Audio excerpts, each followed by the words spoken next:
In Central Asia, over 4,000 years ago, man for the first time turned the dream of hunting with a bird of prey into a reality.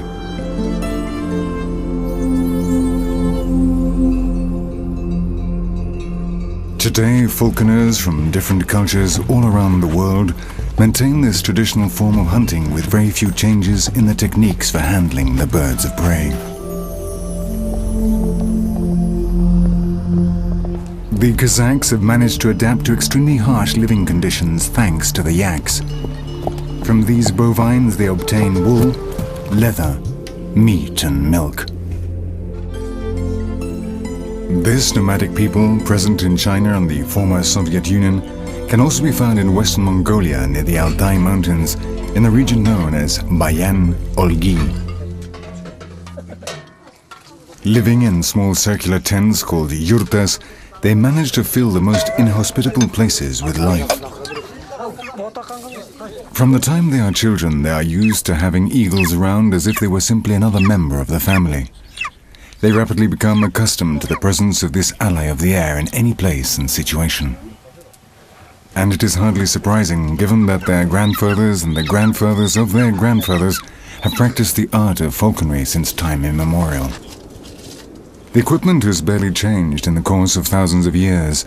The hoods, rudimentary but extremely effective in their function of keeping the eagles calm, are entirely handmade.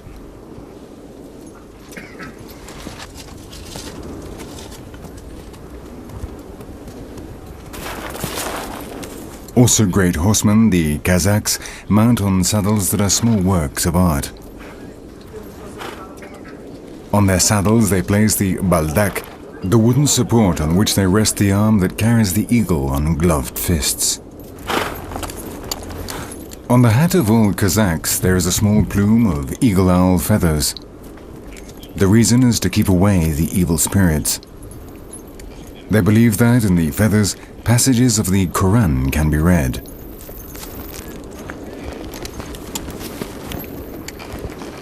Wishing to protect their hunting companions as well, they attach another plume of owl feathers to their backs.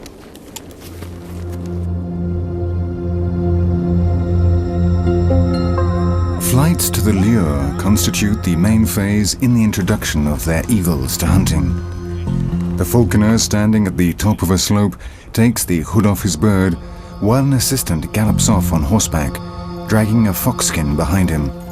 As soon as its hood is removed, the bird darts off in pursuit, as if it were a living prey. These flights build up the muscles of the eagle and hone its hunting instincts. The berkuches, which is the Kazakh word for falconers that use eagles, normally hunt hares and foxes. In the attacks on the lure, they train their birds in pursuit at the same time achieving good muscle tone. The power of their wings must be sufficient to catch animals used to fleeing from their natural predators. It is also necessary to develop different capture techniques which enable them to react to the flight strategies of their potential victims.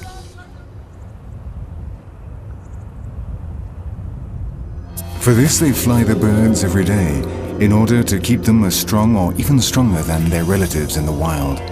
Little by little, the fist of the falconer becomes the watchtower from which the bird scans the surrounding area and flies off in search of food. The majestic glide of the eagle skimming through the sky, combing the air with its feathers, mesmerizes the falconer until he feels that his heart too is flying on its wings. After many days of patient training, not without its setbacks, there is a notable improvement in the eagle's capture skills as it gains speed in the vertical swoops down onto the lure.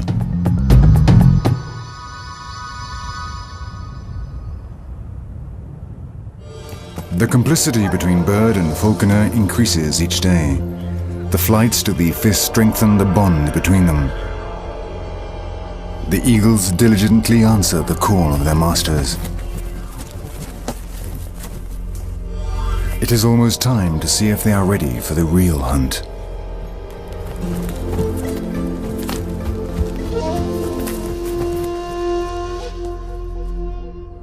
Wolves are frequent predators around the village of the berkuches.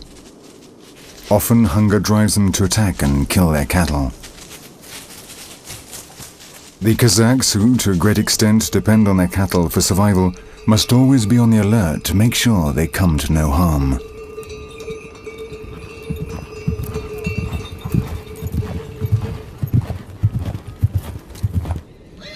From the early hours of the morning around the yurtas there is greater activity than usual. The Berkuchis have decided to go to hunt a wolf today.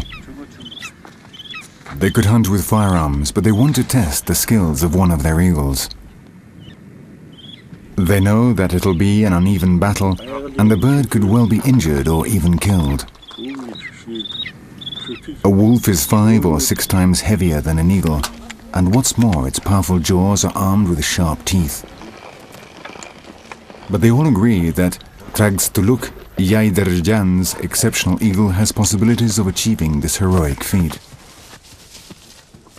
That kind of hunting is not at all normal. Despite its great tradition in the Kazakh culture, hunting wolves has always been reserved for the chosen few. Few Berkuts have the daring, the strength, and the technique to bring down a wolf that is fighting for its very life. The slightest mistake by the eagle could mean losing at the very least a toe in one sharp bite. Spurred on by the difficulty of the task, they set out on their extraordinary hunt.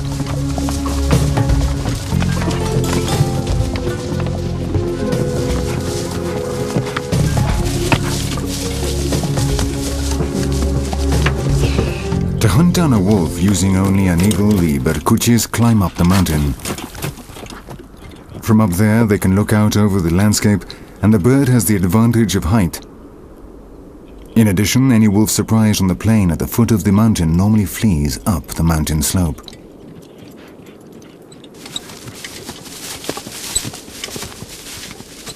A wolf is prowling around its domains, remaining alert for any sign of life. The falconers continue to ascend, mounted on their tough little horses.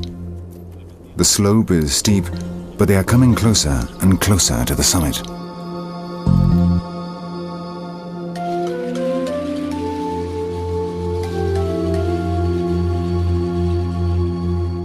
While they rest, taking in the grandeur of the landscape, one of the beaters climbs up the slope. In the distance, he has spotted a fox distractedly eating the remains of some prey. Used to hunting foxes and motivated by the beauty of the skin of this individual, they don't hesitate for a moment to release the jesses of one of the eagles in order to try to catch it.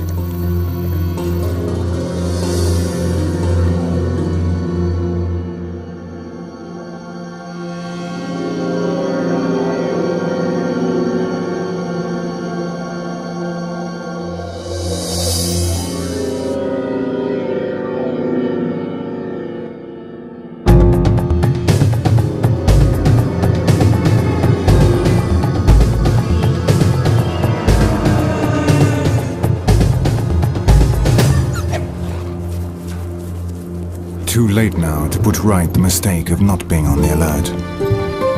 The falconer approaches as fast as he can. He will try to prevent his companion from being wounded by the kicks and bites of the fox, and on the other hand, in the struggle the bird's claws could damage the prized pelt. With foxskin, the Kazakhs line the inside of the hats that protect their heads.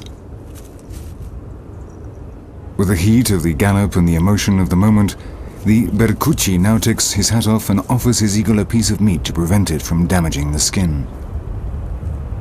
He knows that his companions are waiting for him to continue the hunt and achieve the real goal of their day: to hunt a wolf.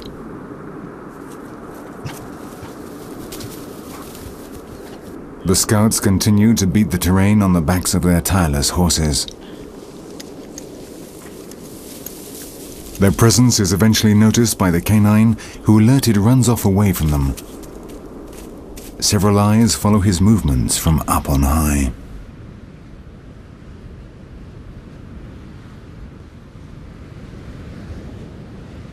Others remain covered up until the time comes. When the wolf is about 500 meters away, the hoods are taken off the eagles. Several fly off towards it, but not all approach the king of the steppe. Only one, Trags to look, will challenge it and try to bring it down.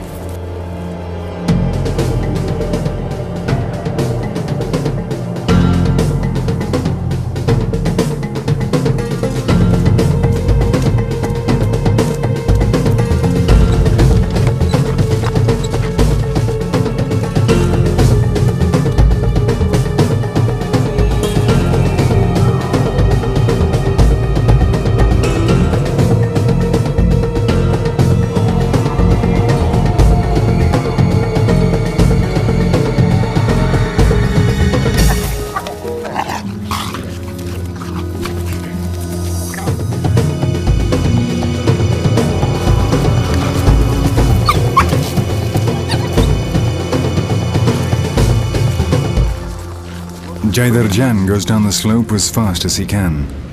Trags to look, his berkute, has just hunted the 6th wolf in his life.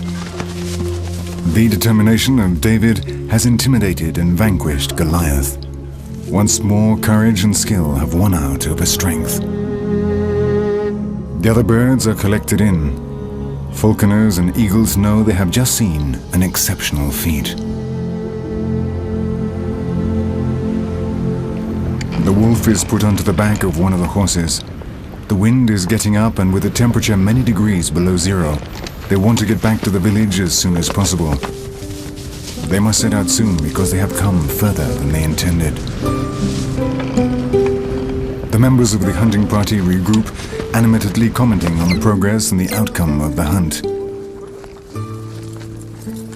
Tired out after their long day, they must hurry now because dusk is falling. At night, the low temperatures make it dangerous to remain out in the open air, and so they do not rest until after riding for several hours, they see the yurtas of their village in the distance.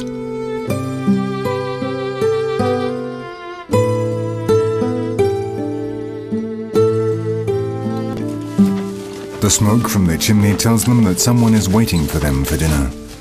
Their women, also tireless workers, take charge of all the household tasks. But for the berkuches, the priority when they get home is to see to their birds.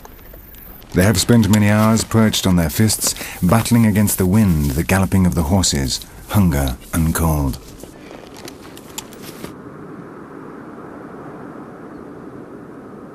Once inside, around the heat of the fire, they are rewarded with a good meal, offered in peculiar wooden bowls.